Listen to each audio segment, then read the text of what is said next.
இங்க ஒரு சரியான லீடராக இருந்தால் தனியார் பள்ளிக்கூடத்தை தடுத்து நிறுத்துங்க. இங்க தனியார் பள்ளிக்கு அளவு கிடையாது சொல்லுங்க. அரசு பள்ளியில் கொண்டு போய் சேர்க்கணும்னு சொல்லுங்க. அரசு பள்ளி எல்லாம் காலியா இருக்கு. இங்க இருக்கக்கூடிய பிவி ஸ்கூல்ல சேர்ப்போமா, வேளமான்ல சேர்ப்போமா, சாதாரண மனிதன் போய் சீட்டு வாங்குறதுக்கு வந்து அடிச்சிட்டு இருக்கான். நான் 2 லட்சம் தர்றேன், 3 லட்சம் தர்றேன், டிவில சீட்டு கொடுங்க, பிவி ஸ்கூல் கொடுங்கன்னு. ஏன் இது நடக்குது? உங்களுடைய அரசாங்க கல்வி முறை ஏன் நம்பிக்கை இல்லை? உங்களால சாராய கடையை பேட்டர்ன் நடத்த முடியுது. எதிர லீடர் சாராய கடை 11 to 11 ஒரு கடை நடத்த முடியுது.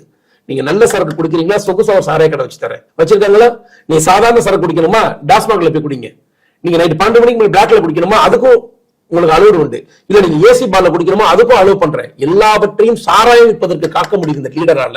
இந்த லீடரால ஏன் அப்படி பள்ளிக்கூடங்களை நிர்வகிக்க முடியல? உணர்வு வேணும்ல. இருக்கக்கூடிய டீச்சர்ஸ்க்காக நீ கேட்கணும்ல. ஏன் ஸ்ட்ரென்த் கம்மியான ஒரு அரசாங்கம் கேட்கணுமா, கேட்க கூடாதாமா? கண்டிப்பா. நீங்க ஒரு வேலை செய்றீங்க, நீங்க ஒரு சேனல் வச்சு நடத்துறீங்க, தொடர்ந்து உங்களுடைய வியூஸ் 1000 வியூஸ் போகுதுன்னா எப்படி உங்களை வேலைக்கு வச்சிருப்பாங்க? உங்களை கொஸ்டின் பண்ணுவாங்கல்ல. அந்த கொஸ்டின் கூட இந்த அரசாங்கம் கேட்கலையே. சம்பளம் போனஸ் சண்டையிடும் போது சமாதானம் பண்றீங்கல்ல. எப்ப பார்த்தாலும் வருஷத்துக்கு ஒரு தடவை சம்பளம் வேணும், போனஸ் வேணும், சண்டை போடும்போது சமாதானம் பண்றீங்கல்ல. நீங்க இன்னும் கூட 20,000 சம்பளம் கொடுங்க. ஆனா ஏன் ரிசல்ட் வரல?